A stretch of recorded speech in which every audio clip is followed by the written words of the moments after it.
Nicolas Masson nous a rejoint. Bonjour Nicolas. Bonjour. Vous êtes CEO donc de Parking Facile. Absolument. Parking facile, au moins, ça dit Ce qui est bien, ce au que ça moins, veut dire. voilà, on sait qu'on ne va pas parler de cuisine ou de. Ah je si, sais pas si, quoi. si. Ah oui, aussi. Zut, merde.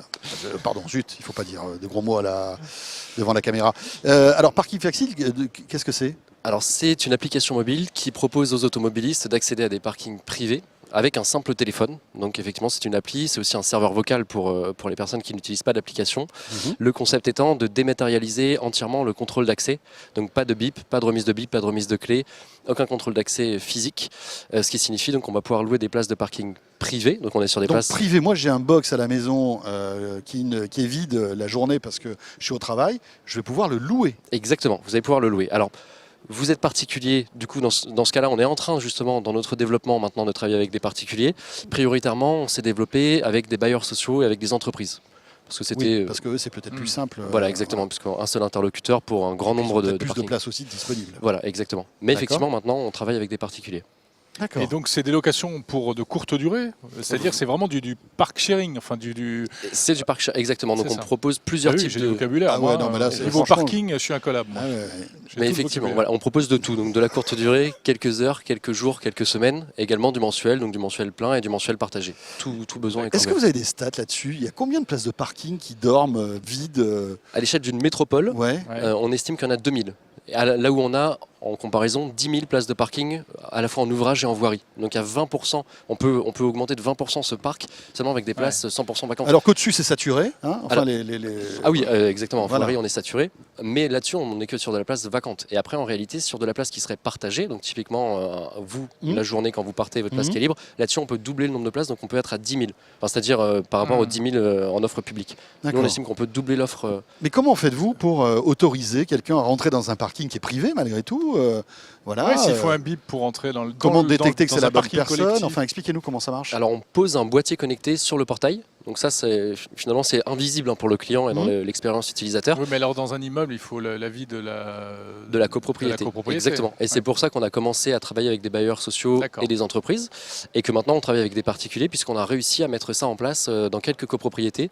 Et on a également expérimenté ça avec un bailleur social où ce sont les locataires qui mettent leur place à disposition. Et l'expérimentation a très bien fonctionné. Donc maintenant on le duplique sur d'autres parkings. Quel avantage par rapport à un parking traditionnel, classique? C'est beaucoup moins cher. On est 40% moins cher que les prix de marché. Et vous avez aussi la capacité de réserver votre place à l'avance. Donc vous êtes sûr que votre place vous attend, notamment dans des déplacements programmés type train ou avion. Et puis donc j'imagine que vous reversez une partie de cet argent aux propriétaires du parking. Oui, c'est ça. C'est le modèle économique avec une rétro-commission sur chiffre d'affaires. Donc aucun risque financier. J'ai une place de parking, je veux, comme disait François, la mettre à disposition dans la journée, mais pas la nuit par exemple. Combien ça va me rapporter? Ça peut vous rapporter jusqu'à 100%, mais c'est très difficile. Aujourd'hui, on est plutôt à 75% de ce que vous coûte le parking, donc sur le prix de marché.